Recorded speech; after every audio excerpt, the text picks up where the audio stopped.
বাংলাদেশের পরিপ্রেক্ষিতে চিন্তা করেন, সবাই কিন্তু আগের থেকে চিন্তা করে রাখে আমার একটা মাস্টার্স করতে হবে। রিয়ালিটি ইজ আমাদের বেসিক প্রবলেম শিক্ষার ক্ষেত্রে যদি বলি, it's a demand supply mismatch. আমাদের ট্রেনিং সেন্টারের সাপ্লাই নাই, আমাদের টিচারের সাপ্লাই নাই, আমাদের লার্নিং মেটেরিয়ালসের সাপ্লাই নাই। যে আমরা কিভাবে কয়েকটা জিনিসকে অনলাইন নিয়ে আসতে পারি so that we can start skilling people যারা এসএসসি করে আর এইচএসসি করছে না। হয়তো মানে এআই হয়তো আছে, আমরা অনেক ফ্রি টুল পাই, কিন্তু আমাদেরকে যদি ম্যাথ লেভেলে যেতে হয় আমাদের কিন্তু ভয়েস বেস এআই এ কাজ করতে হবে, এবং এটা বাংলাতে। হ্যাঁ, যাতে লোকজন একজন বাংলাতে একটা গ্রামের মানুষ হয়তো সে কোনো ইনস্টিটিউট এই ভোকেশনাল স্কিল শিখতে চায়, তাকে তো ইংলিশে শেখালে সে শিখতে পারবে। BSRM presents yet another podcast powered by Bill Nation. আজকে আমরা আরেকটা ইন্টারেস্টিং সেশন নিয়ে আসছি আপনাদের সামনে। আজকে আমরা যেটা নিয়ে আলাপ করব, এটা হচ্ছে একটা বড় ধরনের একটা সমস্যা আমাদের দেশে, সেটা হচ্ছে আনএমপ্লয়মেন্ট। এবং ওই যারা আনএমপ্লয়েড আছে এটার জন্য কী ধরনের স্কিল দরকার এবং কীভাবে রেডি হলে আমরা নেক্সট জেনারেশন যে জবগুলো তৈরি হবে সেটার জন্য আমরা রেডি হতে পারি। সো এই টপিকসটা আমরা আলাপ করবো। আমরা প্রথমে শুরু করার আগে ডিসকাশনটা একটু ইন্ট্রোডাকশন দিতে চাই। রিসেন্টলি গত ফেব্রুয়ারি মাসে একটা রিপোর্ট বেরোচ্ছে ওয়ার্ল্ড ইকোনমিক ফোরামে, যেখানে বলা হয়েছে বিকজ অফ এআই এবং টেকনিক্যাল ইভলিউশন গ্লোবালি দেখা যাচ্ছে যে প্রায় 92 মিলিয়নের জব ডিসপ্লেসড হবে, মানে জবগুলো থাকবে না। On the other hand 178 million job নতুনভাবে ক্রিয়েট হবে। সো নেট কিন্তু প্রায় 78 মিলিয়নের জব আমাদের এডিশনাল বাড়বে। সো আমাদের এখন জানতে হবে আমরা কি 92 মিলিয়নের ব্র্যাকেটে নাকি আমরা 78 মিলিয়ন ব্র্যাকেটের জন্য আমরা রেডি হচ্ছি। সো প্রথম যে ভয়টা যে এই এআইয়ের জন্য জব কমে যাবে, এই ধারণাটা আসলে পুরোপুরি ভুল। সো এই প্রবলেমটা আমাদেরকে সলভ করতে হবে, এটার জন্য আমরা শুনবো। আর আমরা যে বাংলাদেশে চলে আসি, বাংলাদেশে দেখলে দেখা যায় যে আমাদের প্রায় এখন 4.63% আনএমপ্লয়মেন্ট রেট আছে, যেটা আমরা যদি নাম্বারে কনভার্ট করি it is around 2.7 million. So এই পরিমাণ, যদি এটা অফিসিয়াল নাম্বার, বাট অনেকে মনে করেন the number is actually bigger than that. আর গ্র্যাজুয়েশন প্রতি বছর প্রায় 2.2 মিলিয়ন গ্র্যাজুয়েট মার্কেটে আসছে, এবং তার মধ্যে অনলি 35% জব আমরা দিতে পারছি। সো এই ধরনের একটা সিচুয়েশানে যদি আমরা এই প্রবলেমটা সলভ না করি, প্রবলেমটা কিন্তু আরও সামনে আরও অ্যাগ্রেভেট করবে এবং সিচুয়েশানটা আরও খারাপ হবে। সো এই টপিকসটা নিয়ে আলাপ করার জন্য আমাদের দুজন মাননীয় গেস্ট আসছেন আমাদের সামনে। একজন হচ্ছে ফাহিম মাশরুর, ওনাকে চেনার না এরকম খুব কম লোকই আছে, কারণ উনি কয়েক যুগ ধরে আমি বলবো বিডি জবের কর্ণধার, founder and doing everything possible. So ওনার মতো নলেজ অ্যাবাউট এমপ্লয়মেন্ট মার্কেট আমার মনে হয় না বাংলাদেশে আর কারো আছে। এটা ছাড়া ওর আরও অনেক কিছু পরিচয় আছে, ওর অন্যান্য আরও কিছু স্টার্ট আপ আছে, প্লাস কারেন্ট যে রিফর্মগুলো চলছে তার মধ্যে তার একটা বড় ধরনের রোল আছে ইন ডিফারেন্ট এরিয়াসে। সো আমরা ফাহিম মাশরুর থেকে আরও অনেক ডিটেলসে এই প্রবলেমগুলো সম্বন্ধে জানার চেষ্টা করবো। আরও আছে আমাদের সাথে সাহির চৌধুরী। হ্যাঁ, ওকে দেখতে যদি মনে হয় যে জেনজি, বাট আমি যেটা বুঝতে পারলাম যে সে এখনও জেনজি ওই ক্রাইটেরিয়া ফুলফিল করে না। ও হচ্ছে শিখর ফাউন্ডার এবং সিও, বাট ওর আরও অন্যান্য ব্যাকগ্রাউন্ডে আছে। আগে বোধহয় ব্যাংকে কাজ করা হয়েছিল, বার্কলেজ and HSBC. So he has come up with a lot of knowledge about capital market or banking sector. এবং এখানেও আমরা যেটা দেখেছি অ্যাজ এ ইয়াং এন্টারপ্রেনিয়র, ও প্রায় $8 মিলিয়ন মতো তুলেছে শিখর জন্য। So we are very relevant to people. সো আমি যদি আমাদের সেশনটা শুরু করি, এই যে প্রবলেম স্টেটমেন্টে দিলাম ফাইন, আমি যদি তোমার থেকে শুরু করি, এইটা আসলে কতটা সিরিয়াস, মানে do you consider it's a very serious problem? এবং যদি থাকে, বিকজ তোমার বিডি জবের মতো প্ল্যাটফর্ম, তোমার একটা ভালো আইডিয়া আছে ডিমান্ড অ্যান্ড সাপ্লাই সাইডে। সো ওই অ্যাঙ্গেলে তুমি যদি একটু এলাবোরেট করতে পারো এই প্রবলেমটা সম্বন্ধে। ধন্যবাদ মাতাব ভাই, প্রথমত আমাকে এখানে ইনভাইট করার জন্য, কিছু বলার সুযোগ তৈরি করার জন্য। অফকোর্স মানে প্রবলেমটা যে কত মানে সিরিয়াস, সেটা কিন্তু আমরা আসলে আমাদের যে জুলাই অভ্যুত্থানটা হলো সেটা কিন্তু আসলে দ্যাট ইন্ডিকেটস টোটাল জিনিসটা শুরুই হয়েছিল কিন্তু আমার চাকরি থেকে। হ্যাঁ, তো that was the trigger point. এবং আমি যদি আরেকটু ব্রডার পার্সপেক্টিভে বলি, দেখেন আপনি যেটা বললেন অ্যারাউন্ড 4% মতো আনএমপ্লয়মেন্ট বাংলাদেশে, অ্যাজ এ নাম্বার 4% কিন্তু অনেক বড় নাম্বার না। ইভেন আমরা যদি আমাদের বিভিন্ন ডেভেলপড কান্ট্রিতেও দেখি, ইউরোপ আমেরিকার অনেক কান্ট্রিতে কিন্তু আসলে 4-5% ইজ এ নাম্বার যেটা আসলে ইজ ভেরি টলারেবল। বাট প্রবলেমটা আসলে আমাদের ওভারঅল আনএমপ্লয়মেন্ট নিয়ে না, মেইন প্রবলেমটা আসলে আমাদের ইউথ আনএমপ্লয়মেন্ট নিয়ে। এটার মধ্যে একটা পার্থক্য আছে। আমরা স্ট্যাটিস্টিক্সটা যখন দেখেছি তখন দেখেছি যে একজন মানে আমাদের 30 বছরের বেশি যে গ্রুপটা আছে তাদের মধ্যে আনএমপ্লয়মেন্ট রেট কিন্তু লেস দ্যান 2%, ওয়ারএস 30 বছরের কম এর মধ্যে আনএমপ্লয়মেন্ট রেটটা হচ্ছে প্রায় 8%-এর বেশি। তো সমস্যাটা হচ্ছে আসলে আমাদের ইউথরা, এবং আপনি যেটা বললেন ইউনিভার্সিটি থেকে বা কলেজ থেকে ছেলেপেলেরা পাস করে চাকরি পাচ্ছে না। আচ্ছা, এর আসলে আমি যদি একটু অ্যানালাইসিস করি এর কারণটা কি, যদি একটু হয়তো সময় লাগবে। দেখেন গত 10 বছর আগের একটা স্ট্যাটিস্টিক্স দেই, আমাদের টোটাল লেবার ফোর্সের মধ্যে প্রায় যদি বলি গ্র্যাজুয়েট, যদি বলি লেবার ফোর্সের গ্র্যাজুয়েটের পার্ট ছিল প্রায় 3.5%, 3.5 থেকে 4%। মানে আমাদের যত দেশের যত পপুলেশনের মধ্যে যারা লেবার ফোর্সে কন্ট্রিবিউট করছে শ্রম বাজারে, তাদের অ্যারাউন্ড 4%-এর কম ছিল গ্র্যাজুয়েট, যে কলেজ থেকে বা ইউনিভার্সিটি থেকে পাশ করে। হঠাৎ করে গত 10 বছরে, আই এম টকিং অ্যাবাউট 2012 থেকে 2022-এ, that number has increase to 10%। মানে প্রায় 2.5 গুণ বেড়ে গেছে, হঠাৎ করে বেড়ে গেছে। কিন্তু এটা কিন্তু আজ থেকে 30-40 বছর ধরে কিন্তু এটা প্রতি বছর মানে প্রতি 10 বছরে 1-2% করে বাড়তো, বাট এই 10 বছরে, গত 10 বছরে এটা প্রায় 2.5 গুণ বেড়ে গেছে। এবং আমাদের এখন প্রায় টোটাল লেবার ফোর্সের প্রায় 10% হচ্ছে আমার গ্র্যাজুয়েট। প্রতি বছর আপনি যেটা বললেন যে আমাদের প্রায় 23-24 লাখের মতো লোক লেবার মার্কেটে ঢুকে, এর মধ্যে আবার প্রায় 7 লাখ, 1/3 হচ্ছে গ্র্যাজুয়েট। এখন প্রবলেমটা হচ্ছে, দেখেন আমাদের ইকোনমি যদি বলেন, আমাদের economy still is very much kind of a little bit traditional economy, in the sense that আমাদের এখানে এখন ম্যানুফ্যাকচারিং একটা বড়, আমাদের যে এত বড় ইকোনমিক গ্রোথ হচ্ছে গত 15-20 বছর ধরে 6-7% গ্রোথ হয়েছে, এটা কিন্তু দেখবেন এটা মেজর হচ্ছে আমার ম্যানুফ্যাকচারিং লেড। আমাদের সার্ভিস ইন্ডাস্ট্রি বেড়েছে, কিন্তু সার্ভিস কিন্তু খুব অ্যাডভান্স সার্ভিস না। ইট ইজ নট দ্যাট আমাদের ডিজিটাল সার্ভিস ইন্ডাস্ট্রি প্রচুর বেড়েছে, এটা কিন্তু মাচ মোর ট্রান্সপোর্ট সেক্টর বলেন বা রিটেল সেক্টর বলেন, এখানে কিন্তু মানে খুব অ্যাডভান্স কোনো কিছু লাগে না। তো আমার ইকোনমি কিন্তু যেভাবে বাড়ছে, আমার ইকোনমিকে এত গ্র্যাজুয়েট রিকোয়ার করে কিনা, সেটা সবচেয়ে বড় সমস্যা। কিন্তু আমাদের গ্র্যাজুয়েট সাপ্লাই কিন্তু যেটা বললাম প্রায় 10 বছরে 2.5 গুণ গ্র্যাজুয়েট বেড়ে গেছে লেবার ফোর্সে। প্রবলেম শুরুটা কিন্তু ওইখানে, যে আমাদের সিস্টেম, আমাদের পড়াশোনার সিস্টেম, একাডেমিক সিস্টেম বা আমাদের overall social system, we are producing more number of graduates than we actually need. হ্যাঁ, এইখানে ফাইম আমি আসতে চাচ্ছিলাম, সেটা হচ্ছে কি এই যে গ্র্যাজুয়েটগুলো আসছে, এরা রাইট স্কিল নিয়ে আসছে কিনা, বা মার্কেট ওরিয়েন্টেড স্কিল নিয়ে আসছে কিনা, আমি ওই জায়গাটাতে আসছি। হ্যাঁ, আচ্ছা, এটা হচ্ছে তাহলে বুঝলাম আমরা একটা প্রবলেম যে ওভার সাপ্লাই অফ গ্র্যাজুয়েট। আচ্ছা, এখন এই যে গ্র্যাজুয়েট প্রতি বছর যে 7 লক্ষ লোক গ্র্যাজুয়েট বার হচ্ছে, এদের মধ্যে আমরা আবার একটা মানে সেগ্রিগেট করার প্রয়োজন। এর মধ্যে যদি আপনি দেখেন 3টা স্ট্রিম থেকে গ্র্যাজুয়েটরা আসে। একটা হচ্ছে পাবলিক ইউনিভার্সিটি, আমাদের দেশে 50টার মতো সরকারি কলেজ, যেমন Dhaka university, Chittagong university, Khulna university, এই টাইপের। এটা একটা। আরও আছে আমার 100টা প্রাইভেট ইউনিভার্সিটি, 105-6টা।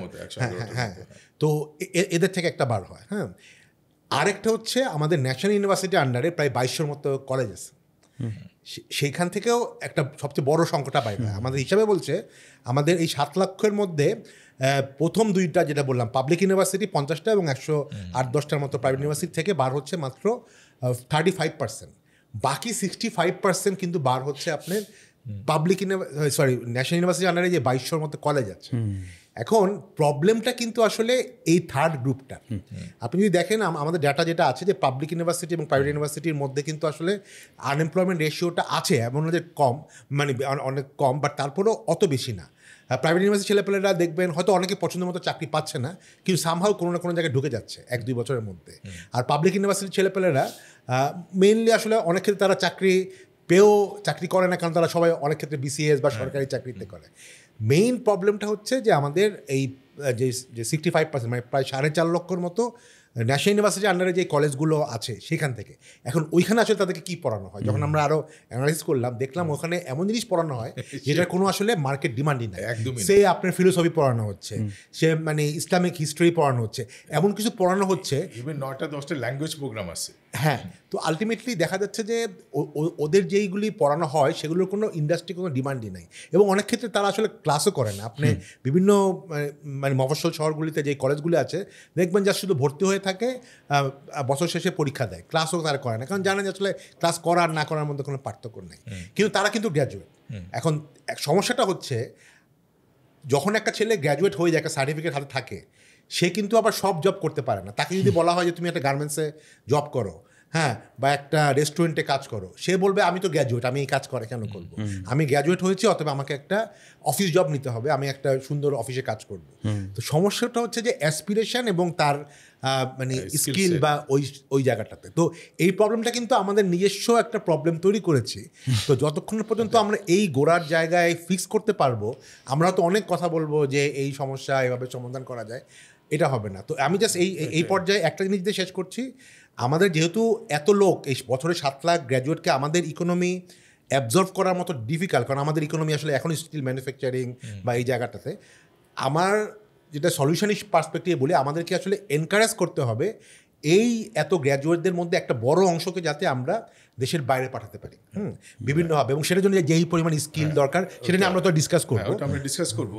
বা স্যারের কাছে আসি যে ওখান থেকে কিউ নিয়ে একটা হচ্ছে যে মার্কেটে লক্ষ লক্ষ গ্র্যাজুয়েট আসছে প্রতি বছর, বাট তাদের রাইট স্কিল সেটটা নাই। মানে হয়তোবা যেটা ফাহিম বললো, একটা অংশ হয়তোবা চাকরি পাচ্ছে না because of the skill set, আরেকটা অংশ চাকরি পাচ্ছে না because of there is no sufficient demand. এখন এই স্কিল সেটটা তুমি কতটা স্কিল সেটটাকে ইমপ্রুভ করার বা মার্কেট ওরিয়েন্টেড করার, এটার ওয়েটা কি? যেহেতু তুমি এই এডুকেশন নিয়ে কাজ করছো, যদি স্কুল এডুকেশন আসলে রিয়েল স্কিল তো ডেভেলপ হয় ওখান থেকে, স্কুল থেকে, হ্যাঁ, তো তোমার কি রিকমেন্ডেশন হবে যে স্কিল গ্যাপটা কিভাবে ম্যানেজ করা যেতে পারে শর্ট টার্মে? লং টার্মে তো অনেক কিছু করা সম্ভব, বাট শর্ট টার্মে কি করা যেতে পারে? ভাই ডিফিকাল্ট প্রশ্ন, কিন্তু ফাহিম ভাই খুব সুন্দর করে কনটেক্সটে সেট করেছে। হ্যাঁ, আমি যেটা মনে করি আসলে দ্য ফার্স্ট ইস্যু আমাদের যেটা আসলে তাকাতে হবে, বুঝতে হবে আর একটু ডিপলি, এই যে এই জিনিসটা কিন্তু অলমোস্ট সোশ্যাল একটা কনস্ট্রাক্ট, মানে সামাজিক একটা প্রবলেম আমাদের। হ্যাঁ, একটা হচ্ছে যে সবারই নাকি ব্যাচেলার্স এবং মাস্টার্স লাগবে। হ্যাঁ, শুধু ব্যাচেলার্স দিলে, আমি কিন্তু মাস্টার্স করি না, আমি পরে সিএফএ করেছি, হ্যাঁ, চার্টার্ড ফাইন্যান্সিয়াল অ্যানালিস্ট। ওটা কাজের ভিতরে আমি যখন ব্যাংকিং জয়েন করি, ব্যাংকিং করতে করতে একটা জায়গায় মনে হলো যে আচ্ছা না, এখন সিএফএ থাকলে আমি আরও আগাতে পারবো। সো এইখানে যদি আপনি বাংলাদেশের পরিপ্রেক্ষিতে চিন্তা করেন, সবাই কিন্তু আগের থেকে চিন্তা করে রাখে আমার একটা মাস্টার্স করতে হবে। কেন মাস্টার্স করতে হবে, কিসে মাস্টার্স করতে হবে, এটা কিন্তু কোনো ঠিক ঠিকানা নেই। তো আমি শিক্ষতে যে ভাইয়া কাজ করি, আমরা শিক্ষা ব্যবস্থাকে আরও মানে ওটার মধ্যে একটা উন্নতি আনতে চেষ্টা করি, কিন্তু এটার একটা বড় জায়গা হচ্ছে যে শিক্ষকদের গাইডেন্স দেওয়াটা কি, যে আসলে এই যে ক্লাস কিন্তু 9 থেকে শুরু হয় ভাইয়া। আপনি যদি আমাদের বাংলা মিডিয়াম মানে যেটা ন্যাশনাল কারিকুলামে যেটা পড়াশোনা হয়, তাদের একটা ডিসিশন পয়েন্ট আসে যে আপনি কি কমার্সে যাবেন, আর্টসে যাবেন না সায়েন্সে যাবেন। এখন এই ডিসিশন পয়েন্টের থেকে কিন্তু অনেকগুলো, যে ফাহিম ভাই কথা বললেন যে কোন পাবলিক ইউনিভার্সিটিতে ঢুকবে না প্রাইভেটে ঢুকবে নাকি ন্যাশনালে যাবে, সো তখন থেকেই কিন্তু আমাদের অলমোস্ট একটা প্রিসেট, এবং শুধু ছাত্রছাত্রীদের মাঝে না, অভিভাবকদের মধ্যেও থাকে যে আমার ছেলে বা মেয়ের এটা হতে হবে, এবং এটা হতে পারে ইঞ্জিনিয়ার, এটা হতে পারে ডাক্তার, এটা হতে পারে লয়ার। বাট ওই জায়গাটার থেকে যদি আমাদের বের হয়ে আসতে হয়, তাহলে ফান্ডামেন্টালি আমাদের ওই জায়গাটাতে একটা নতুন শিক্ষা নিয়ে আসতে হবে, যে what does the future of work and learning look like. এবং এটার পরিপ্রেক্ষিতে যদি আসেন ভাই, আপনি খুব সুন্দর করে তুলে ধরেছিলেন আর্টিফিশিয়াল ইন্টেলিজেন্স। এটা কিন্তু আসলে যে কত বড় একটা চেঞ্জ, কিন্তু চেঞ্জটা সবাই প্রথমে যখন চিন্তা করে চেঞ্জ, সব কিছু বদলে যাবে, সবাই ভয় পেয়ে যায়। কিন্তু আসলে ভয়ের জায়গাটা থেকে যদি সরে আসি, এখানে অনেক আমাদের অ্যাডভান্টেজ আছে বাংলাদেশের মতো একটা জায়গায়। ফাহিম ভাই খুব সুন্দর করে বললেন যে manufacturing is a big industry for us. আমরা কিন্তু এখনও ওই যে আপনি যদি চিন্তা করেন দ্য থার্ড ইন্ডাস্ট্রিয়াল রেভলিউশনের মধ্যেই এখনও আছি। হ্যাঁ, যে আমাদের একটা হিউজ ম্যানুফ্যাকচারিং বুম আছে, গার্মেন্টস আছে, তার পাশে আরও অনেক ইন্ডাস্ট্রি আমাদের ইনশাল্লাহ সামনে আরও বড় হবে। তো এই জায়গাগুলোতে যখন আপনি আর্টিফিশিয়াল ইন্টেলিজেন্স নিয়ে আসেন, তখন কিন্তু সব কিছু ম্যানুয়াল থেকে অটোমেশনের দিকে যাবে, রোবোটিক্স আসবে। কিন্তু এগুলোর কিন্তু একটা হিউম্যান এলিমেন্টও আছে ভাইয়া, যে হিউম্যান এলিমেন্টটা হয়তো অতটা টেকনিক্যাল না, কিন্তু আমাদের যে এখন আপনি বলতে পারেন আনস্কিলড বা সেমি স্কিলড, ওখান থেকে কিন্তু একটা স্কিল লেভেলে যেতে পারলে আমাদের এই যে লার্জ যে ইউথ, ডিজিটালি স্যাভি ইউথ, আমি আবার ডিজিটালি স্যাভি ইউথের সাথেই কাজ করি, সো তারা কিন্তু রেডি। আপনি তাদেরকে যদি পথ দেখে দিতে পারেন এবং তাদেরকে যদি ওই সাহসটা দিতে পারেন যে এই সুযোগ সুবিধা যদি আপনি ব্যবহার করেন, তাহলে এরকম একটা জায়গায় আপনি পৌঁছাতে পারবেন। That's the most important. I think it's very critical point. আমরা অনেকে ভয় পাই AI taking away the job, যেটা Right. আমি স্ট্যাটিস্টিক দিলাম। আসলে জব আরো 78 মিলিয়ন বাড়ছে আগামী 2030 সালের মধ্যে। জি জি জি, তোমার পয়েন্ট হচ্ছে valid, actually it is acting as enabler, আমার প্রোডাক্টিভিটি বাড়াচ্ছে। অফকোর্স। হ্যাঁ, আমার যে demand in the market or job, এটা আরো অনেক বেড়ে যাচ্ছে জি। এবং আরো নতুন নতুন এরিয়া ওপেন হচ্ছে। সে ফর এক্সাম্পল, আমি যদি এগেন ওয়ার্ল্ড ইকোনমিক ফোরামের রেফারেন্স দিই, sustainability is going to be something big. মানে তোমার যদি সাস্টেনেবিলিটি না থাকে, even you'll not get bank financing. তারপর যে গ্রিন ফাইন্যান্সিং এর রিকোয়ারমেন্ট বাড়তেছে, empathy, like in new environment, motivation and empathy model will be very different. জি জি এইচআর এর রিকোয়ারমেন্ট কিন্তু আরো অনেক বাড়বে। জি, সো এরকম নতুন নতুন এরিয়া আমরা ক্লিয়ারলি দেখতে পাচ্ছি এবং রিসার্চের মাধ্যমে বেরোয় আসছে যেগুলো নতুন এরিয়া। সো এখানে আমি যদি এখানে ফোকাস করি, job is definitely to be there. ভাইয়া আমি একটা অ্যাড করবো আপনার সাথে ভাইয়া। আমরা যখন প্রথমে চিন্তা করি অ্যাবাউট ভোকেশনাল ট্রেনিং, হ্যাঁ, কারণ শিখর কিন্তু একটা পার্ট ছিল যে আমরা ভোকেশনাল নিয়েও কাজ করতে চাই। ফাহিম ভাই যে কথাটা বললেন, আসলে there is a big supply demand mismatch. Industry কী চাচ্ছে এবং একাডেমিয়া কি প্রডিউস করছে, এখন এটাকে নিয়ে কিন্তু এখনও কোনো ক্লিয়ার স্ট্যাটিস্টিক্যাল রিপোর্ট নেই। আপনি কিন্তু এবং মিনিস্টেরিয়াল লেভেলেও আপনি যদি বিদেশে তাকান, লেবার মিনিস্ট্রি থেকেই একটা ডিম্যান্ড, মানে আমরা কি দেশ হিসাবে চাই, হ্যাঁ, আমাদের মানুষদের কাছ থেকে। সো এটা যতদিন আমরা আসলে সলভ করতে পারি না, উই উইল কিপ প্রডিউসিং। আমার মনে একটু মানে আমরা আগেও আলাপ করছিলাম, তোমার প্যাশন আছে এই এরিয়াটাতে, এবং ফাহিম একটু আগে বললো আমাদের সোশ্যাল ইস্যুটা। জি, আমি বলি, গতকালকে আমার টিমের সাথে, বিল নেশন টিমের সাথে উইকলি মিটিং হচ্ছিল। বিল নেশন একটা ওই অস্ট্রেলিয়ার টেফ ভোকেশনাল ট্রেনিং ইনস্টিটিউটের সাথে বাংলাদেশের ফার্স্ট ওদের গভর্নমেন্টের সাথে আমাদের একটা এগ্রিমেন্ট হয়েছে। আমরা আইটি কোর্স প্রথমে নিয়ে আসছি। এখন আমি বললাম, আমি লাস্ট টাইম যখন গেলাম অস্ট্রেলিয়াতে, আমাকে বললো দে নিড 20,000 ওয়েল্ডার। তার হচ্ছে সাবমেরিন একটা ইউনিট করতেছে ওয়েস্টার্ন অস্ট্রেলিয়াতে, দে নিড 20,000 ওয়েল্ডার। চিন্তা করো, আমি মাধব তুমি সাপ্লাই দিতে পারবা? এখন আমি আমার টিমের সাথে আলাপ করতেছি, মানে ওদের এখন ডিমান্ড হচ্ছে welder, health care, construction business. আমার টিম বলছে মাধব বাংলাদেশ এগুলো কাজ করবে না, কারণ থেকে যে তুমি যেটা বলতেছিলা, একটা কারণ ইংলিশ মিডিয়ামের স্কুলকে আমার টার্গেট করতে হবে, কারণ ইংলিশ প্রফেশনসি এখানে লাগবে। সো বলছে ইংলিশ মিডিয়াম ছেলে কি বলবেন আপনি ওয়েল্ডার হবেন, প্লাম্বার হবেন, ব্রিক লেয়ারিং এর কাজ শিখবেন? ইম্পসিবল। এটা সে কিন্তু অনেক ইনকাম করবে, হ্যাঁ, ও 3 গুণ বেশি ইনকাম করবে। অস্ট্রেলিয়াতে বা এনি ডেভেলপ কান্ট্রিতে যদি তুমি প্লাম্বার হও বা কার্পেন্টার হও, তার income is 3 times more than masters pass করে ইঞ্জিনিয়ার। ট্রিপল ইঞ্জিনিয়ার হচ্ছে 3 টাইমস মোর স্যালারি। বাট তারপরও আমি কিন্তু বাংলাদেশে এই জিনিসটা আমি খাওয়াতে পারবো না, because of the mental block. এটা আমরা কিভাবে ওভারকাম করতে পারি? কারণ 3 of us in this room believes is a huge potential, not only within the country but outside the country. আমাদের ভ্যালু প্রপোজিশনের রিসোর্সকে বাইরে পাঠানো, এই মাইন্ডসেটটা কীভাবে চেঞ্জ করবো? মাইন্ডসেট তো আসলে চেঞ্জ করার জন্য সোশ্যাল মুভমেন্ট দরকার, বাট আমার কাছে মনে হয় আমাদের তো আসলে এখন দেওয়ালে পিঠ থেকে গেছে, তাই না? এটা আসলে বুঝতে হবে যে আমাদের আসলে এই এত যে বললাম যে লাখ লাখ প্রতি বছর 7 লাখ লোক বার হচ্ছে, গ্র্যাজুয়েট হচ্ছে, এদেরকে তো আসলে আমরা মানে চাকরি দিতে পারবো না। ইটস ট্রু, মানে আমার দেশে চাকরি দিতে পারি, এদেরকে সামাও দেশের বাইরে পাঠাতে হবে। এখন দ্য প্রবলেম ইজ, আমরা কিন্তু দেখি যে বাংলাদেশের লোকজন কিন্তু যে বাইরে যায় না তা না। দেখেন আমরা দেখি যে প্রায়, এবং এটা অনেক আনফর্চুনেট, যে প্রায় দেখা যায় ভূমধ্যসাগরে আমাদের লোকজন মারা যাচ্ছে, এবং তারা কিন্তু দেখা যাচ্ছে কেউ হয়তো লিবিয়া যাচ্ছে, সিরিয়াতে যে ইউরোপে যাচ্ছে, হ্যাঁ, তো মানে ইললিগাল ওয়েতে। এখন তাদেরকে কেন এই রুটটা নিতে হচ্ছে? কারণ তাদেরকে তো আমরা রাইট রুটটা দেখাতে পারছি না। তা আমি মনে করি এই জায়গাটাতে আসলে এক ধরনের সরকারি লেভেলে, যদিও আমি ব্যক্তিগতভাবে মনে করি যে সরকারের উপর ডিপেন্ড করাটাও আসলে অনেক ক্ষেত্রে বোকামি, কারণ সরকারের যে প্রসেস আছে, বাট তারপরেও আমার ধারণা যেহেতু মানে আমাদের রাষ্ট্রের একটা দায়িত্ব আছে, আমাদের যেই সরকারি থাকুক না কেন, তাদেরকে কিছু জায়গা মানে কাজ করতে হবে। একটা যেরকম একটু আগে আমরা কথা বলছিলাম যে এই যেই নতুন মার্কেটগুলো, হ্যাঁ, যেমন ইউরোপ ইজ মানে going to be big market for them. আপনি যদি এখন দেখেন বাংলাদেশের রেমিটেন্স স্ট্যাটিস্টিক্স দেখেন, আপনি দেখবেন 6th largest remittance comes from Italy.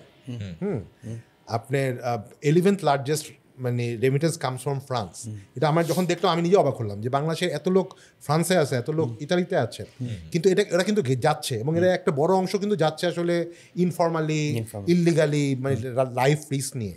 তো সেই জায়গাটাকে আমাদের ফর্মালাইজ করতে হবে এবং এটা শুধুমাত্র আসলে সরকারি লেভেলেই সম্ভব। যেমন এই কয়দিন আগেও কিন্তু বাংলাদেশ গভর্নমেন্টের সাথে ইতালি এমবেসি বা ইতালির মিনিস্টারের মিটিং হয়েছে কীভাবে এটাকে রেগুলারাইজ করা যায়। তো এই জায়গাটাতে যেহেতু এখন ডক্টর ইউনূসের মতো এমন একজন মানুষ যে ওয়ার্ল্ড ওয়াইড রেসপেক্টেড উনি আছে, আমরা আশা করি যে উনি বিভিন্ন ওয়ার্ল্ডের মানে অ্যাটলিস্ট এই 8 থেকে 10টার মতো কান্ট্রির হেড অফ স্টেটের সাথে দরকার হলে উনি বসে কীভাবে ওই কান্ট্রিগুলিতে, যেমন আগামী সপ্তাহে আমাদের চিফ অ্যাডভাইজার জাপানে যাচ্ছে। Japan is going to be one of the largest মানে মার্কেট, বাট এখন এই মার্কেটগুলিতে আসলে কী লাগে, যেটা একটু আগে আমরা কথা বলছিলাম, এখানে সবচেয়ে বড় একটা ব্যাপার হচ্ছে আমার ল্যাঙ্গুয়েজ অ্যান্ড কালচার। আপনি জাপানে যখন একটা লোক পাঠাবেন তাকে কিন্তু আপনি IELTS দিয়ে আসলে পাঠাতে পারবেন না, আপনাকে জাপানিজ ল্যাঙ্গুয়েজে একটা লেভেল মানে রাখতে হবে। অ্যাবসলিউটলি। আমরা তুমি যেটা বলছো ওটা তো একটা আছে, আরেকটা জিনিস হচ্ছে যে সাইড যেটা বলার চেষ্টা করছিল, that reminds me of develop কান্ট্রিজের প্র্যাকটিস। যখন ওরা একটা ভ্যাকেশনাল ট্রেনিংয়ের কোর্স দেয়, ওরা দুইটা জিনিস করে। একটা হচ্ছে every 2-3 years they sit to with the chamber and the industry যে তোমার আগামী 5 বছরে তোমার রিসোর্স রিকোয়ারমেন্টটা কোথায়, that's how you do the planning. হ্যাঁ, তাইলে হবে কি, একটা হচ্ছে তুমি যেটা বলতেছো যেটা হচ্ছে একই জিনিস ইন্টারন্যাশনাল মার্কেটের জন্য, আরেকটা হচ্ছে যেটা তুমি বলছিলে যে বাংলাদেশে আমাদের কিন্তু পলিসি মেকারদের কোনো ক্লারিটি নাই আগামী 5 বছরে এই লেদার ইন্ডাস্ট্রি কী ধরনের লোক চায়, গার্মেন্টস ইন্ডাস্ট্রি কী ধরনের লোক চায়, ওটা যদি থাকতো তাহলে আমাদের যে টেকনিক্যাল যে ইনস্টিটিউটগুলো আছে বা বিভিন্ন ভোকেশনাল ইনস্টিটিউট আছে ওরা কিন্তু ওইভাবে প্রোগ্রাম করতে পারতো। মানে আমি ওই জায়গাতে একটু বলি, আমার কাছে মনে হয় গভর্নমেন্টের হাতে যদি প্ল্যানিংয়ের দায়িত্ব দেন, it will fail, because government can't actually do the proper planning or proper research. But they can learn from টেফের মতো, যেরকম Australian government they are doing it, they can do it, we should be able to do it. I think we can learn from the best practices. আমি এখন সাহিরের কাছে আসবো। জি ভাই, আমাদের chief adviser উনি একটা কমেন্ট করেন বারবার, সেটা হচ্ছে don't be a job seeker, be a job creator. মানে উনি যেটা মিন করতে চাচ্ছেন যে এন্টারপ্রেনিয়রশিপ ওই এরিয়াতে যেতে। And say for example if you have say for example 100,000 entrepreneur, if they recruit 20-25 people, আমার কিন্তু একটা বড় ধরনের একটা রিক্রুটমেন্ট হয়ে যাচ্ছে মার্কেটে। এই পার্সপেক্টিভে বাংলাদেশ কতটা রেডি, এবং তুমি কি সাজেস্ট করবো আমাদের ইয়াং জেনারেশনকে কীভাবে তারা এন্টারপ্রেনার হতে পারে, can change the mindset from job seeker to job creator mindset, এটা কীভাবে তৈরি করা যেতে পারে? It's a very good question, bhai.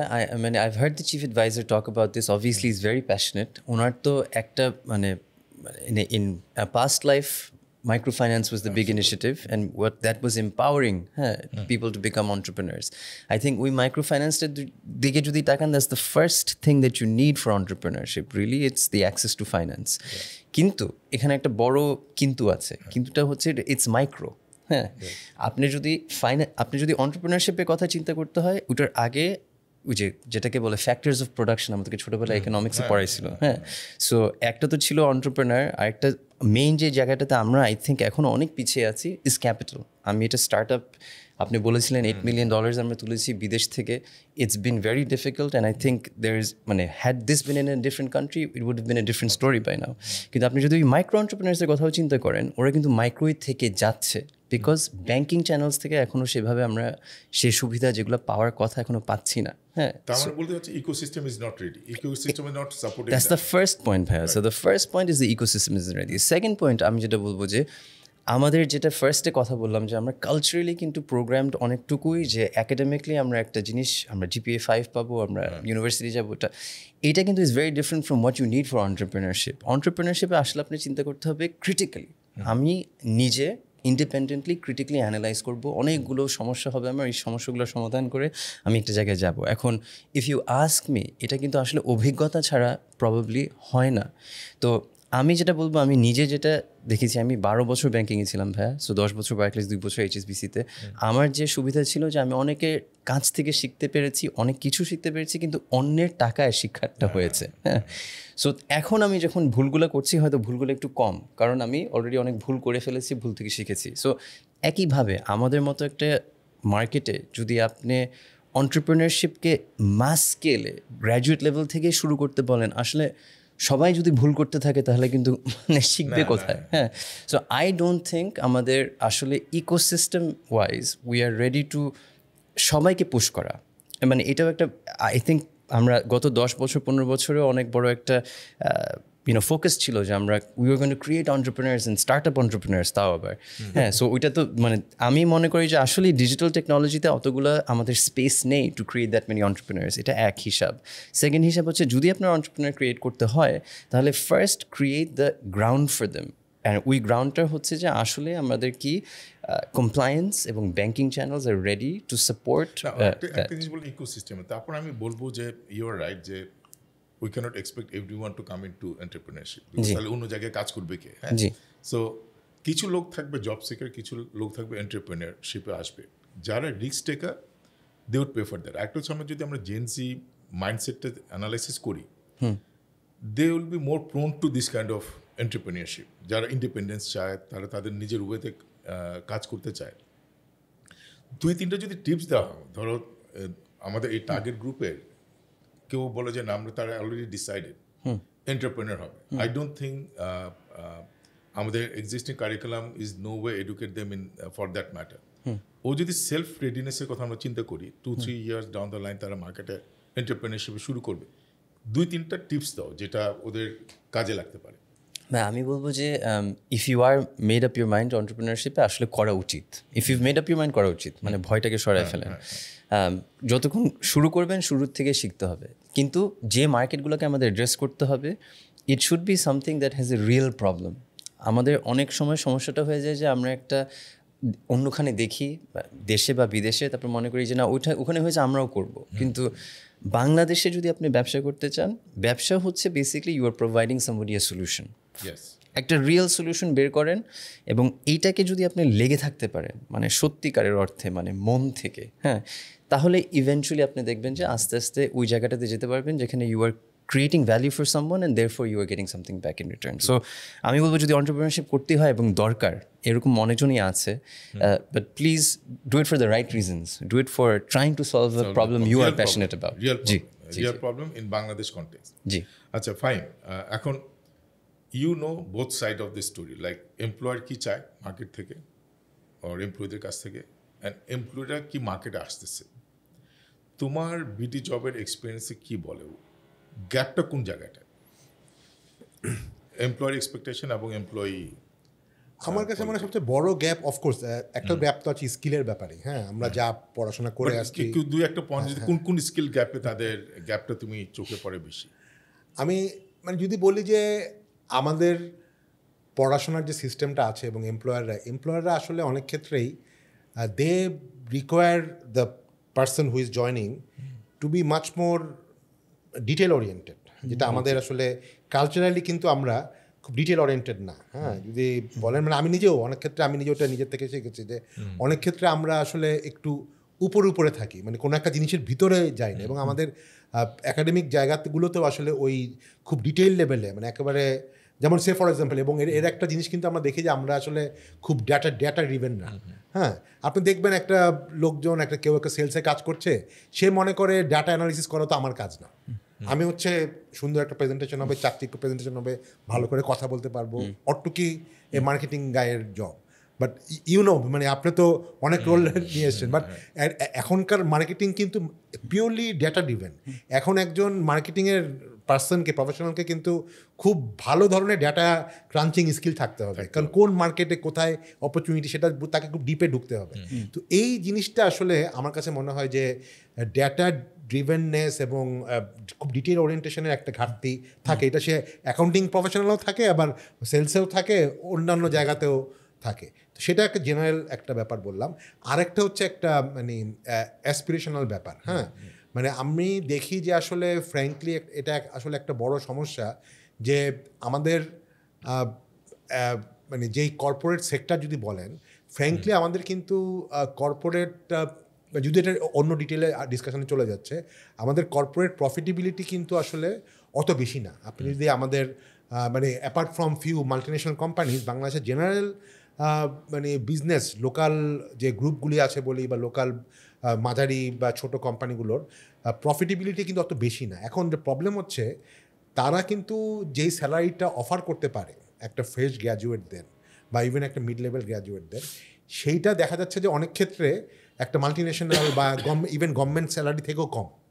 এখন গভর্নমেন্ট তো আসলে নিজে ইনকাম, মানে তার জন্য ইনকাম করা ইজ ভেরি ইজি। এখন এনবিআর যদি মনে করে যে আমার কালকে 5,000 কোটি টাকা দরকার, সে একটা সার্কুলার দিয়েই করে ফেলতে পারে। তো অতএব সে ইচ্ছা করলেই সরকারি যেমন কথা হচ্ছে যে এখন মহার্ঘ ভাতা দিবে, তো ও ইচ্ছা করলে পারে। কিন্তু একটা প্রাইভেট কোম্পানিকে বলেন, মানে সাইরের কোম্পানিকে যদি বলা হয় যে তুমি কালকে থেকে তোমার স্যালারি 20% বাড়ায় দাও, হি ক্যানট, আই ক্যানট। তো এই জায়গাটাতে আসলে আমার কাছে মনে হয় যে ওভারঅল আমাদের বিজনেস, হ্যাঁ এখন যেই কোম্পানিগুলো আমরা জানি 10-15 বছরে ব্যাংক থেকে টাকা নিয়ে টাকা ফেরত দিচ্ছে না, তারা কিন্তু ঠিকই তার স্যালারি অনেক বাড়াতে পারবে। আমাদের আসলে ওই জায়গাটা ইকোনমিক প্রবলেমটাও আসলে সলভ করতে হবে। আরেকটা বড় ইস্যু হচ্ছে যে আমাদের আসলে এই, হ্যাঁ এটা হয়তো অনেক ক্ষেত্রে আমাদের উপরেই পড়ে। আমরা যারা এন্টারপ্রেনার আছি বা যারা কর্পোরেট ম্যানেজমেন্টে আছি, তারাও আসলে বেস্ট প্র্যাকটিসেসগুলো আসলে অনেক ক্ষেত্রে মানে আমরা অ্যাডপ্ট করতে পারি না। এবং এই জন্য আপনি দেখবেন যে আসলে আমাদের এমপ্লয়ি ডিসস্যাটিসফ্যাকশন বাংলাদেশে যদি দেখেন, সার্ভে করে দেখেন, employee dissatisfaction is very very high. অতএব হ্যাপি এমপ্লয়ি না হলে কিন্তু আসলে মানে তার থেকে প্রোডাক্টিভিটি আপনি পাবেন না। আমরা হয়তো আমি যখন এমপ্লয়ার তখন কিন্তু আমি ওর থেকে অনেক কিছু এক্সপেক্ট করতে পারি, কারণ ওরও কিন্তু আমার থেকে অনেক এক্সপেকটেশন আছে। আমরা কিন্তু কেউ কারো এক্সপেকটেশনটা মিট, হ্যাঁ সবসময় গ্যাপ থাকবে, কিন্তু আমাদের ক্ষেত্রে গ্যাপটা অনেক একটু বেশি। তো সেই জন্য আমার কাছে মনে হয় we need to work on some basic economic thing. হ্যাঁ, আমার বিজনেস প্রফিটেবিলিটি, হ্যাঁ, এবং আরও অনেক কিছু যেগুলো নিয়ে আসলে আমাকে এই স্যাটিসফ্যাকশন লেভেলটাকে বাড়াতে হবে। Unless we increase the employee satisfaction level, আমরা কিন্তু তাদের থেকে হায়ার প্রোডাক্টিভিটি ইনোভেশন এক্সপেক্ট করতে পারবো। more than 100% from them. Coming to you, Sahir, skill, এই যে আমরা আউটওয়ার্ড এমপ্লয়ীদের কথা বলি, যারা বাইরে আমরা পাঠাতে পারি ভোকেশনাল ট্রেনিং এর মাধ্যমে অথবা লোকালি, একটা জিনিস স্টাবলিশড, সেটা হচ্ছে আমাদের যে এডুকেশন ইনস্টিটিউশন যেগুলো আছে সরকারের, যে যতগুলো ইউনিভার্সিটি আছে, public or private, and all the technical institutes and colleges, unfortunately it's not fulfilling the market demand. That's the reality. Right. এখন ইম্প্যাক্ট ক্রিয়েট করতে গেলে online is the best platform, যেটা তুমি করতেছো স্কুল লেভেলের জন্য।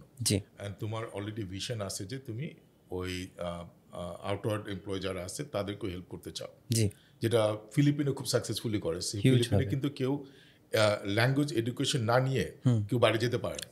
So they have to educated and they have fixed a minimum salary.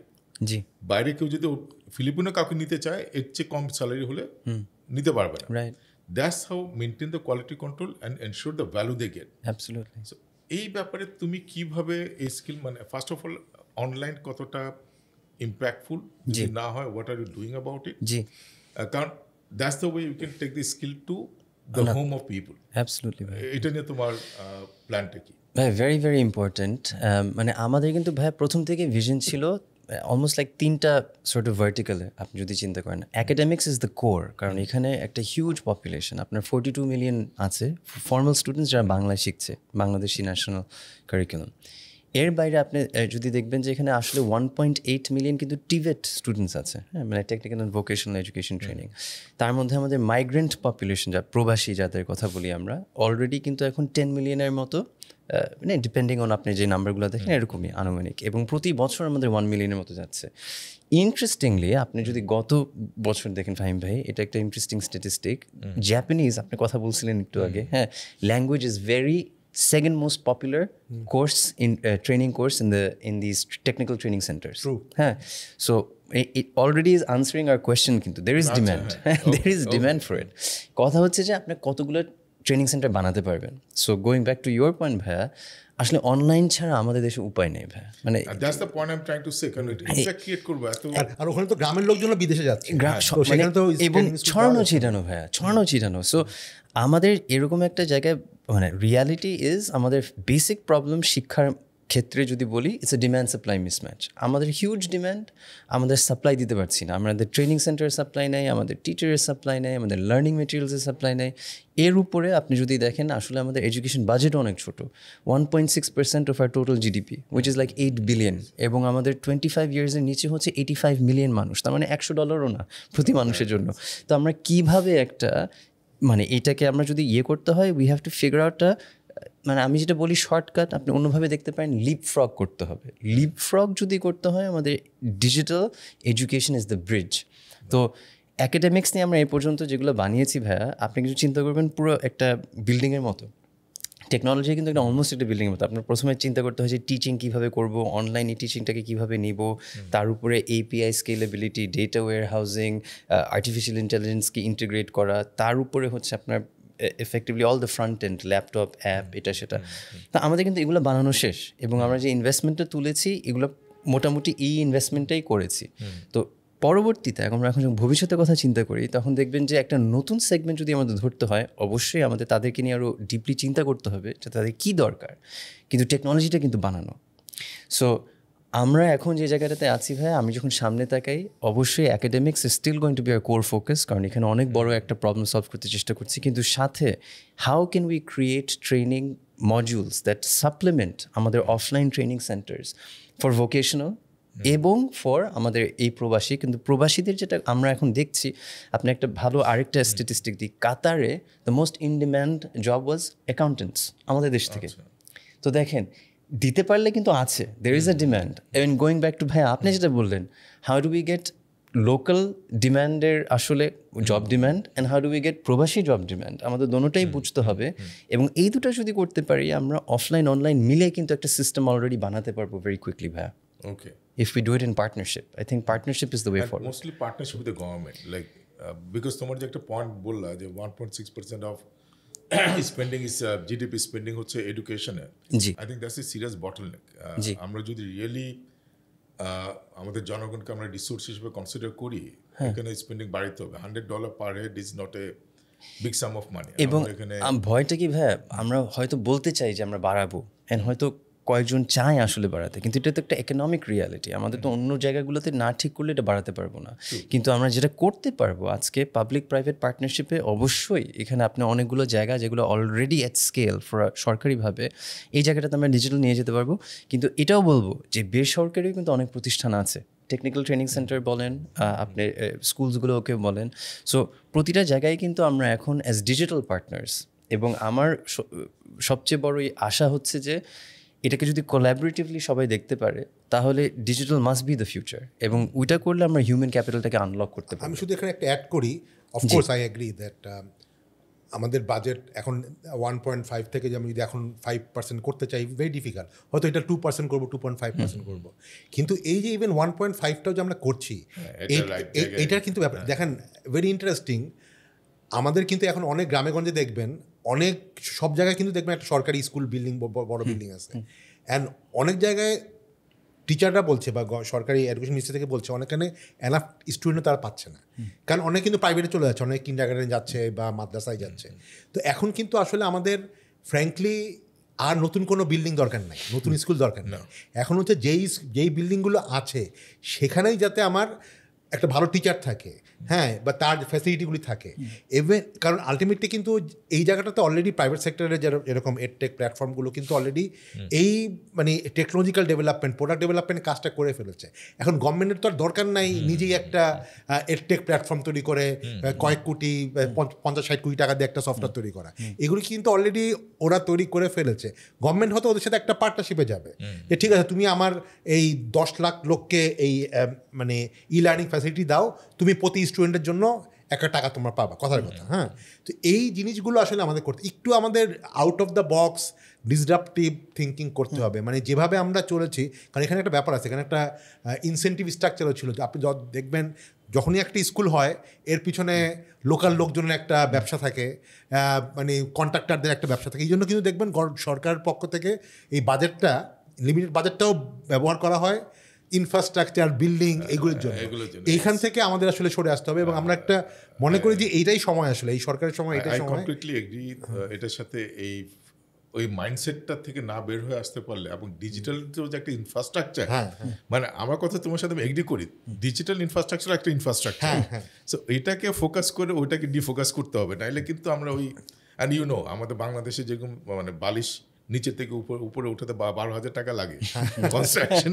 কিন্তু এই ডিজিটাল ইনফ্রাস্ট্রাকচারের ক্ষেত্রে যদি গভর্নমেন্ট মনে করে সে নিজেই এইটা বড় বড় প্রজেক্ট নিবে, তাহলে কিন্তু ফেল করবে। হ্যাঁ, এইখানে আসলে পার্টনারশিপে যেতেই হবে। আমরা SaaS মডেল নিয়ে কথা বলতেছি, is another kind of SaaS। And ভাই লাস্ট ফাইনাল একটা পয়েন্ট বলে নি ভাই, এটা যদি করা সম্ভব তাহলে কিন্তু ফিউচার রিসোর্স প্ল্যানিংও আমরা চেঞ্জ করতে পারি। এখন আমরা যে জায়গাটাতে আই থিঙ্ক আসলে আমাদের ফোকাস দেওয়া উচিত, বলছিলাম একটু আগে যে শিক্ষকদের আত্মমর্যাদা, হ্যাঁ, তাদেরকে বেটার সাপোর্ট দেওয়া, বেতন বলেন মানে মানে প্রশিক্ষণ বলেন যেটাই আছে, হ্যাঁ, এইটাকে আমরা যতক্ষণ না ফিক্স করতে পারি আসলে আমরা রুট কজটাকে অ্যাড্রেস করছি না। সো ডিজিটালাইজেশন আরেকটা বড় যে অ্যাডভান্টেজ হচ্ছে, আপনার কিন্তু সামনের ইনভেস্টমেন্ট কমে যাচ্ছে। আপনার হয়তো আজকে ইনভেস্ট করতে হচ্ছে, but you are utilising a system that is scalable, যার জন্য যারা আছে সিস্টেমে তারা বেটার বেনিফিটেড হবে। True, I agree. এখন বিডি জবে আসি একটু, যে বিডি জব মানে it is a great platform, one of the most popular platform আমাদের দেশে, fulfilling lot of peoples dream. যারা জব খুঁজতে চায়, the first thing they think about is BD jobs, and you have evolved over a period of time. আমার first question হচ্ছে, এখন যদি তোমাকে বলা হয় what is the biggest deficiencies in the BD job platform that you have today? হ্যাঁ, এক নম্বর। দুই নম্বর জিনিস আমি জানতে চাই, এই বিডি জব প্ল্যাটফর্ম হাউ, যেটা তুমি আগেও বললা যে দেশের বাইরে একটা বড় এমপ্লয়মেন্ট অপরচুনিটি আছে, বাট এখন পর্যন্ত তুমি কাজ করছো আমার জানার মতো লোকাল মার্কেটের জন্য। ওই মার্কেট নিয়ে কোনো প্ল্যান আছে কিনা? এই দুইটা যদি স্পেসিফিক আনসার দিতে পারো। টাফ কোশ্চেন, যেহেতু মানে we have to criticise ourself.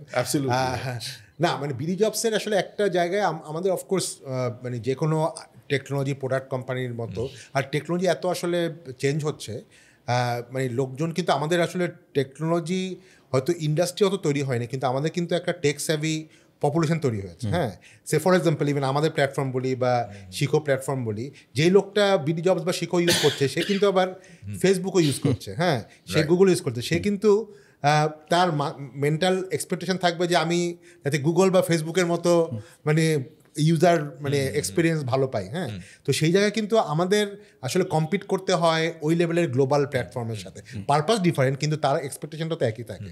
তো সেই জায়গাটাতে অফকোর্স আমাদের আমরা মনে করি যে কিছু লিমিটেশন আছে, এবং ফ্র্যাঙ্কলি আসলে গত কয়েক মাস বলি বা 2-1 বছর বলি, এআই এর এত বেশি মানে ইনোভেশন হয়েছে, এত বেশি নিউ নিউ জিনিস আসতেছে, ওগুলির সাথে তাল রেখে কিন্তু আমাদেরকেও তৈরি করতে হবে, আমাদেরকেও আমাদের অনেক এআই এর নতুন ফিচারগুলো আমাদের ইউজারদের দিতে হবে। এটা তোমাকে পরীক্ষা নেওয়ার জন্য কোশ্চেনটা করছি, কারণ অনেক সময় once someone is very successful তার একটু কমপ্লেসেন্ট হয়ে যায়, and they try to stick to the model. That's true, absolutely true, absolutely true. ওটা তোমার পরীক্ষা নেওয়ার জন্য কোশ্চেনটা করলাম। আচ্ছা, and what are you doing for? হ্যাঁ, সেই জায়গাটাতে আমরা আমাদের দেশে বাইরে এমপ্লয়মেন্ট চেষ্টা করতেই হবে, যেটা বললাম টেকনোলজি ফাইভ থেকে আমাদের ইমপ্রুভ করতে হবে। দেশের বাইরের ক্ষেত্রে আসলে ফ্র্যাঙ্কলি মানে আমরা তো আসলে একটা মানে আমাদের মেইন রেভিনিউটা হচ্ছে B2B রেভিনিউ। B2B রেভিনিউ যেটা সমস্যা থাকে যে you need to do lot of sales activity. বিদেশে ক্লায়েন্টদেরকে আসলে মানে সেল করাটা is very challenging and also very expensive. But আমরা মনে করি যে আসলে এই ক্ষেত্রে আমাদের পার্টনারশিপ করতে হবে। আমাদের বাইরের যে সকল গ্লোবাল আমাদের মতোই প্ল্যাটফর্ম আছে, তাদের সাথে অলরেডি বিডি জবসের one of the investor is মানে অস্ট্রেলিয়াতে যে লার্জেস্ট কোম্পানিটা আছে সিক, এবং তারাও সাউথ ইস্ট এশিয়াতেও জব স্ট্রিট বা বেশ কিছু প্ল্যাটফর্ম তারা ওন করে, ওদের সাথে অলরেডি আমাদের পার্টনারশিপ আছে। তো এই পার্টনারশিপটাকে যেমন সে for example Middle East is a good market, তো ওই জায়গাগুলির সাথে আমাদের পার্টনারশিপ তৈরি করতে হবে, সো দ্যাট যেহেতু আমাদের লোকজন ওই কান্ট্রি যে জায়গাগুলোতে যাচ্ছে বেশি, সেখানের সাথে যাতে ওদেরকে আমরা সাপোর্ট দিতে পারি। কারণ হয়তো ও ওইখানে ব্যবসা করছে, ওইখানকার ক্লায়েন্টদের সাথে সে কাজ করছে, কিন্তু সাপ্লাইটা যাতে আমরা প্রোভাইড করতে পারি, এই জিনিসটা আসলে আমাদের ফিউচারে প্ল্যান আছে। ওকে, সো না, ভেরি গুড। আসলে কয়েকজনকে আমরা দেখেছি এন্টারপ্রেনাররা এই লাইনে অলরেডি কাজ করা শুরু করছে, বাট এই বিডি জবের মতো কোম্পানি আসে, the impact will be much bigger, তাই না? সো এবং এটা কষ্ট খুব বেশি একটা হবে না। এখন আমরা যদি আসি যে সাহিরের কাছে, যে এই মুহূর্তে যদি 2-3টা স্কিল ডেভেলপমেন্টের কথা বলা হয় which will help them to get a job, ওই 2-3টা স্কিল কি হবে and কেন? হ্যাঁ, আমি জিনিসটাকে একটু অন্যভাবে চিন্তা করি। আমরা এটা নিয়ে আসলে অনেক পড়াশোনা নিজেরাও করছি। সো আমরা এখন যেটা ভাবি ভোকেশনাল স্কিলের কথা যখন আমি চিন্তা করি, আমি আবার ওই মানে বাংলাদেশের পরিপ্রেক্ষিতে বলতেছি, কারণ আমাদের আরেকটা আসলে উদ্যোগ ছিল আগে, আমরা ফোকাস করতাম more on professional upskilling. So ধরেন digital marketing, engineering, back end engineering, full stack engineering, data analytics, এগুলো এখনও আছে। বাট আমি যেটা এখন চিন্তা করি ফর হোয়াট উই ডু, এটা আসলে ভেরি লিমিটেড একটা অডিয়েন্স। হ্যাঁ, সো ওই লিমিটেড অডিয়েন্স থেকে এখন আমরাও নিজেদেরকে নতুন করে শিখাচ্ছি যে how do you actually create impact for Bangladesh. You have to start thinking vocationally what are the jobs that are required by industry. এখান থেকে আমরা যে জায়গাটাতে পৌঁছালাম যে বিভিন্ন ট্রেড বডি যেগুলো আছে তাদের মধ্যে কিন্তু অনেক আশা আছে যে তারা কী চায়। হ্যাঁ, মানে কর্মসংস্থান তো তারাই দিবে, মানে এমপ্লয়মেন্টের কথা যদি চিন্তা করেন। So if you think about BGMA, if you think about the leather manufacturing association, if you think এই জায়গাগুলোতে how do we create a better understanding of manufacturing, but নতুন ম্যানুফ্যাকচারিং, লাইক নট আমরা যেভাবে ম্যানুফ্যাকচারিংকে চিন্তা করি। There is lots of different মানে design requirements, there are lots of different operational requirements, there are lots of different machine operating requirements. So এইগুলো নিয়ে আমরা কিছুদিন অ্যাকচুয়ালি কথা বলছি উইথ এমপ্লয়ার্স যে আমরা কীভাবে কয়েকটা জিনিসকে অনলাইন নিয়ে আসতে পারি, so that we can start skilling people যারা SSC করে আর HSC করছে না হয়তো, হ্যাঁ, বা HSC করে তারা টেকনিক্যাল এডুকেশন নিয়ে চিন্তা করছে, এবং অনেকটুকুই আমরা দেখলাম যে আসলে অনলাইন করা যায়। কিছুটা আপনার আবার অন দ্য জব লাগবে, বাট এই পার্টনারশিপগুলো ক্রিয়েট করতে পারলে ভাই মনে হয় আমরা অ্যাটলিস্ট, অ্যাগেন আমি যদি বাংলাদেশের পরিপ্রেক্ষিতে চিন্তা করি, there is huge vocational demand. আরেকটা যেটা ফাহিম ভাই বলেছেন এবং আমিও মনে করি is probably the most important skill to learn now, language. মানে আপনি বললেন এবং language beyond English, two things, একটা তো ইংলিশ আছেই, এটাকেও আমাদের বেটার করাতে হবে। হ্যাঁ, বিকজ ওই যে আপনি যে কথাটা বললেন যে ইংলিশ মিডিয়ামের থেকে আমি পাচ্ছি না, কিন্তু ইংলিশ মিডিয়াম কিন্তু মাত্র 80,000 ভাইয়া। আমরা মানে I went to English medium school, আমরা এত ইনসিগনিফিকেন্ট। হ্যাঁ, মানে 80,000 কোনো নাম্বারই না, 42 মিলিয়ন স্টুডেন্টস আছে, তার মধ্যে আমরা এটুকু। তো আসলে how do we gate English to be more proficient for that 42 million, এটা এক। এবং ইংলিশের বাইরে এই যে ফাহিম ভাই বলছেন যে মিডল ইস্টের ডিমান্ড আছে, আপনি সাউথ ইস্ট এশিয়াতে ডিমান্ড আছে, জাপানের ডিমান্ড আছে, how do we create those language at a working level? এবং এটার যে বেস্ট ব্যাপারটা হচ্ছে আসলে অনলাইন পুরোপুরিই করা যাবে। হ্যাঁ, because Duolingo is a fantastic app. আপনি যদি কখনো যান, বাংলাদেশেও এখন অনেকজন ডুওলিঙ্গো ইউজ করছে। সো আমরাও অ্যাগেন উইথ AI কিছু এখানে এক্সপেরিমেন্ট করেছি, এবং আপনি পুরোপুরি একটা কনভারসেশন করতে পারেন এখন কথা বলে বলে ইয়ে করে। সো এগুলো এখনও মার্কেটে না, আমরা চেষ্টা করছি কস্ট কেমনে কমাতে, এটাকে ইউজার এক্সপিরিয়েন্স হিসেবে কেমনে লোকালাইজ করতে। বাট অ্যাগেন আপনি যদি AI কথা চিন্তা করেন ভাইয়া, I think this gives us a big advantage যে এইসব জিনিস প্রোডাক্টাইজ করা যাবে এখন। একটা জিনিস আমি শুধু বলি যে মানে যেহেতু আমরা AI নিয়ে কথা বলছি, and he is absolutely right that AI নতুন এভিনিউ খুলে দিচ্ছে, কিন্তু AI একটা বড় আমাদের মতো কান্ট্রিতে সমস্যা হচ্ছে, যারা প্রোডাক্ট ডেভেলপ করছে, AI কিন্তু ফ্রি না। হ্যাঁ, এর যে ইনফ্রাস্ট্রাকচার কস্ট দরকার, সার্ভার কস্ট দরকার, এইটা কিন্তু আমি অনেকের সাথেই কথা বলি যখন যারা এই স্কিল নিয়ে কাজ করছে। যেমন একটা বড় ব্যাপার কি যে আসলে মানে AI হয়তো আছে, আমরা অনেক ফ্রি টুল পাই, কিন্তু আমাদেরকে যদি ম্যাস লেভেলে যেতে হয়, আমাদের কিন্তু ভয়েস বেস AI এ কাজ করতে হবে, এবং এটা বাংলাতে। হ্যাঁ, যাতে লোকজন একজন বাংলাতে, একটা গ্রামের মানুষ হয়তো সে কোনো ইনস্টিটিউট এই ভোকেশনাল স্কিল শিখতে চায়, তাকে তো ইংলিশে শেখালে সে শিখতে পারবে না। তার জন্য তো ব্যাপারটা বাংলা, এবং টেকনোলজি কিন্তু আছে, কিন্তু ওইটার জন্য যেই কস্ট লাগবে, ওই কস্টটা যদি সামহাউ গভর্নমেন্টের একটা মানে বাজেট থাকে, আমি বলতেছি না গভর্নমেন্ট কোম্পানিগুলোকে টাকা দিবে, গভর্নমেন্ট নিজেই হয়তো একটা ডেটা সেন্টারের উপরে ইনভেস্ট করতে পারে, যেটা দিয়ে আসলে আমাদের কস্ট, এই কোম্পানিগুলোর কস্ট কমতে পারে। আমার এক্সিলেন্ট আইডিয়া। আমি যদি এটাকে একটু বিল্ড করতে চাই, সেটা হচ্ছে আমরা ল্যাঙ্গুয়েজের কথা বারবার এমফাসাইজ করছি। Why not to start AI from the school level? আমি এটা কেন বলতেছি, কারণ AI ইউজটা একটা এরিয়াতে লিমিটেড না, it has so much of use. আমরা যদি একটা ছেলে স্কুল লেভেল থেকে AI, যদি আমি যদি বেসিক লেভেলে বলি যে AI থেকে ডেটা এক্সট্রাক্ট করে, রিসার্চ করে, লাভ, আরেকটা লেভেল হচ্ছে even programming. AI can do the programming for you. আমার খালি ভিজুয়ালাইজ করতে পারে what I want, if I can articulate correctly, এই প্রোগ্রামিংটা করা সম্ভব। এটা একটা টার্ম আছে এখন আজকাল ভাইয়া, ভাইব কোডিং। হ্যাঁ, vibe coding, VIBE। Okay, wow, vibe coding. So coding, so all this কিন্তু পসিবল। এটা কিন্তু একজন স্কুল থেকে পাস করার আগেই এই এক্সপার্টিস নিয়ে সে তো মার্কেটে কিন্তু আসতে পারে। জি, এবং এটার জন্য মার্কেটেও কিন্তু রেডি আছে। We can envisage even today. এই জিনিসটা আমরা কেন করছি না, এটা আমরা কীভাবে এনশিওর করতে, আমি দুজনের কাছে জানতে চাই। কারণ আমার কাছে মনে হয় এই জিনিস যদি আমরা করতে পারি, আমাদের কারিকুলামে ঢুকাতে পারি, কারণ কারিকুলামে এখন আমি সরকারি থেকে যদি আশা করি দে উইল টেক এজেস, মানে আনফর্চুনেটলি আমার ওই নেগেটিভ কথা বলতে হচ্ছে, কারণ আমরা ওনাদের সময় লাগে, কিন্তু এখন তোমরা দুজন আসো, you can play a role, so how can you start working on that দুজনের কাছে? মানে আমি যদি প্রথমে শুরু করি, আমার কাছে মনে হয় যে ইউ আর অ্যাবসলিউটলি রাইট। মানে আমাদের টিপিক্যাল গভর্নমেন্ট ব্যুরোক্রেসির থেকে এক্সপেক্ট আমরা করতেই পারি, এবং এমন না যে ওনাদের ক্যাপাবিলিটি নাই, কিন্তু আমার ধারণা they don't have enough incentive to disrupt, কারণ এগুলি কিন্তু আমরা চিন্তা করছি অনেক কিছু পাল্টাই ফেলতে হবে। হ্যাঁ, তো টিপিক্যালি আমরা জানি যে সরকার কীভাবে চলে, তারা আসলে নতুন কোনো কিছু অ্যাডপ্ট করার ব্যাপারে দে আর ভেরি স্লো এবং দে আর ভেরি রেস্ট্রিকটিভ আর কি। হ্যাঁ, তো সেই জায়গায় আমার কাছে মনে হয় যে আসলে মানে আমরা আসলে we are actually going through a transformation in our society, politically, everything. তো এইখানে আমি মনে করি যে আমাদের সামনে তো আসলে একটা নেতৃত্ব চেঞ্জ হবে, বা নতুন নেতৃত্ব, অনেক ইয়াংরা আসছে, পলিটিক্সে আসছে, তারা পলিসি মেকিংয়ে আসছে। আমার কাছে এবং আমরা যারা বাইরে থেকে আছি, civil society, we need to make a concerted effort that মানে we need some serious changes in how things work. আমরা যদি শুধুমাত্র এটা সরকারের কিছু ব্যুরোক্রেটদের উপরে দায়িত্ব দিয়ে দেই, ইট উইল নট ওয়ার্ক। এটা আমরা অতীতেও দেখেছি এবং এখনও দেখছি। তো সেই জায়গাটা থেকে একটু হয়তো political commitment is very important. আমাদের বরঞ্চ এখন আসলে পলিটিক্যাল লিডারদের কাছে এটা বোঝাতে হবে যে দেখেন, আপনারাই কিন্তু সবচেয়ে বড় সমস্যায় ফেস করবেন এই আনএমপ্লয়মেন্টের প্রবলেম। একটা আনএমপ্লয়মেন্ট প্রবলেমের জন্য কিন্তু 15 বছরে একটা সরকার মানে সরে যেতে বাধ্য হয়েছে, অতএব আপনারাও এই বিপদে পড়বেন।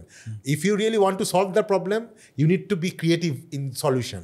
So we need to convince এটা শুধু ক্রিয়েটিভ না, ডিসরাপটিভ হইতে হবে। অ্যাবসলিউটলি।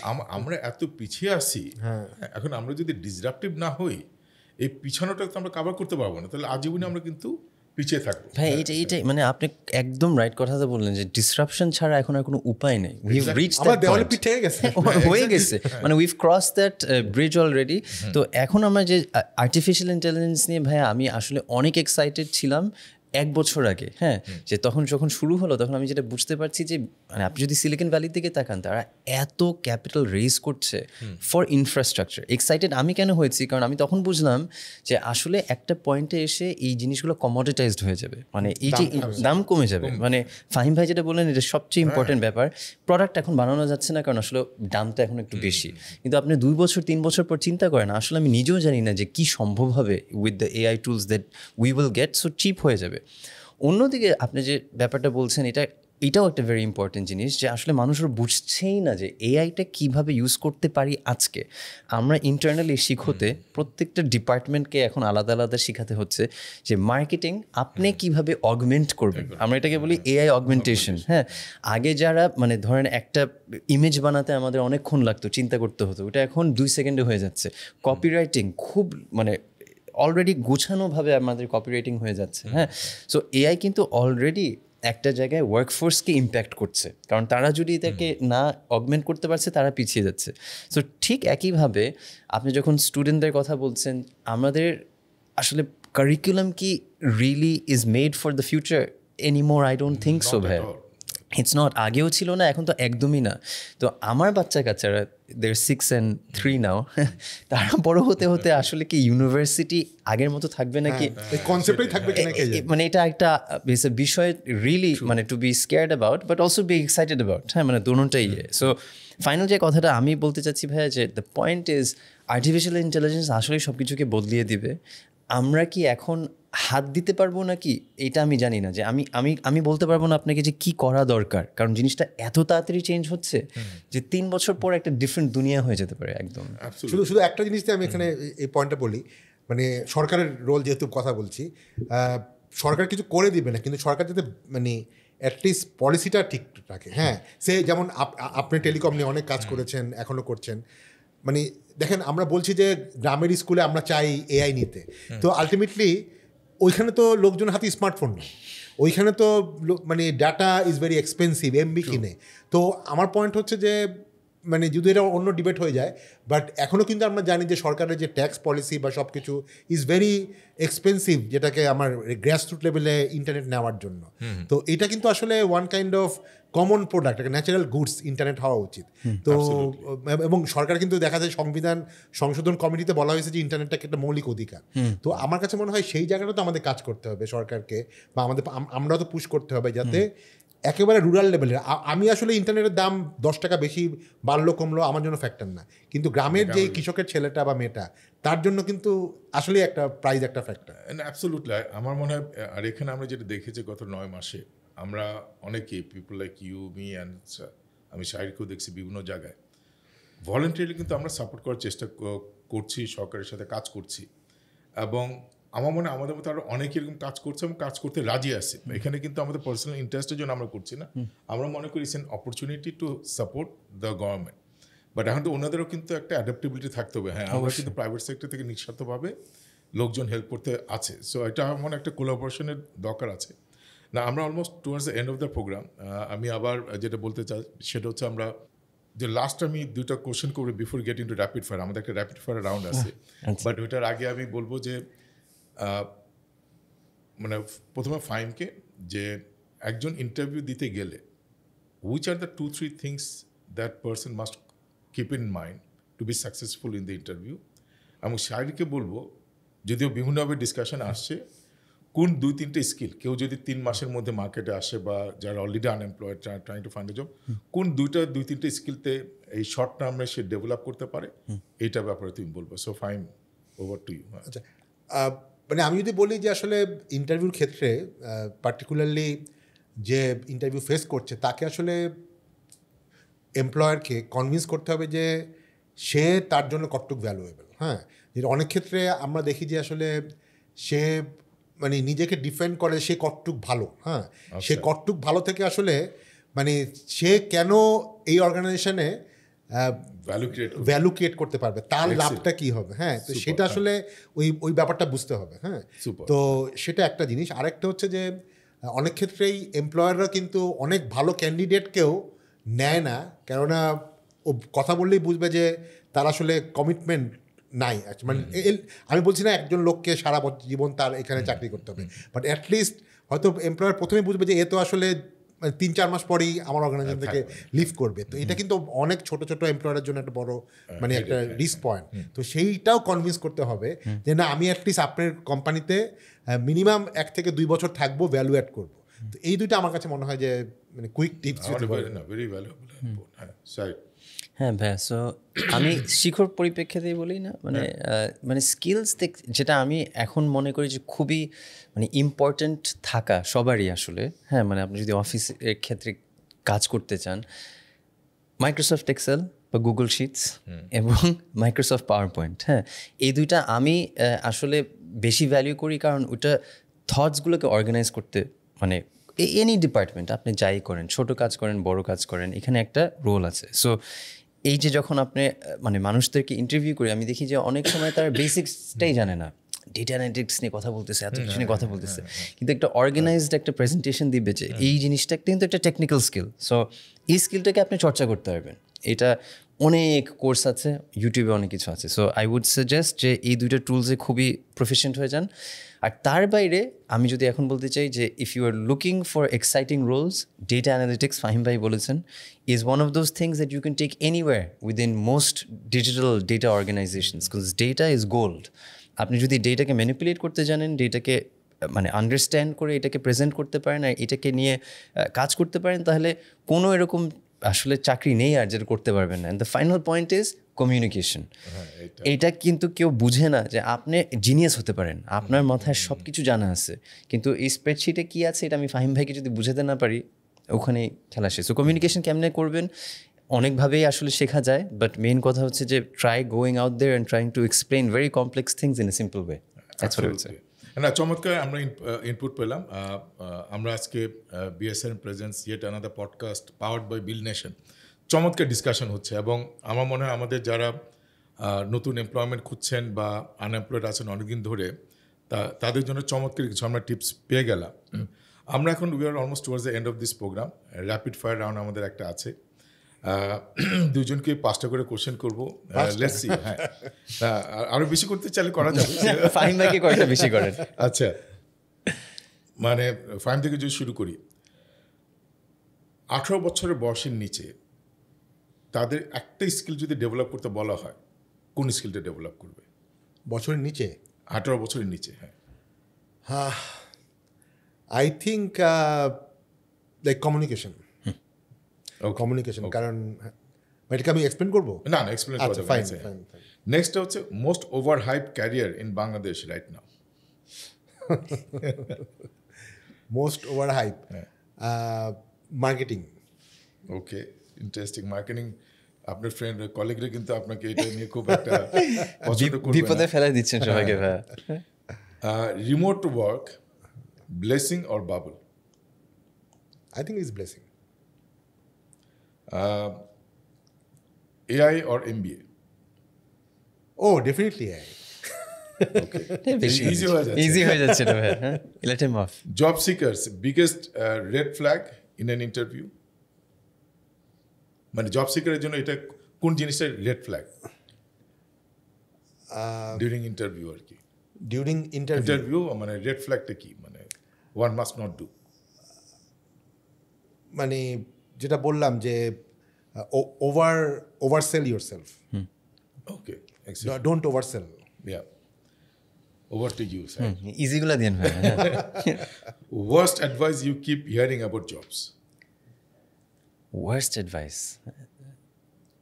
এটা তো একটু খুবই ট্রিকি ওয়ান। হ্যাঁ, এটা তো মানে ফার্স্ট টাইম বেশি ট্রিকি। ওয়ার্স্ট অ্যাডভাইস হচ্ছে for jobs, follow your passion, এটা অনেকজন বলে। হ্যাঁ, আচ্ছা, মানে it's very vague. It's very vague, এবং আসলে প্যাশন হলে কি জবটা আমি মানে হচ্ছে না।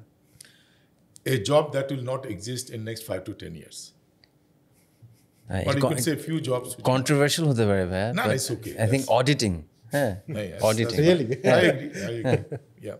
হ্যাঁ, বিকজ অডিটিং মানে এআই দিয়ে তো একদম ইয়েই হয়ে যেতে পারে। অডিটিং আই থিঙ্ক একটা মানে অডিটিং অ্যাসুরেন্স ওই জায়গাগুলোতে। Actually, but anything routine, মানে যেটা অডিটিং এর কথা যেটা বলা হচ্ছে ওটা হচ্ছে ব্লকচেইন টেকনোলজির মাধ্যমে majority can be replaced, and AI এর মাধ্যমে anything routine can be replaced. Okay, that's fine.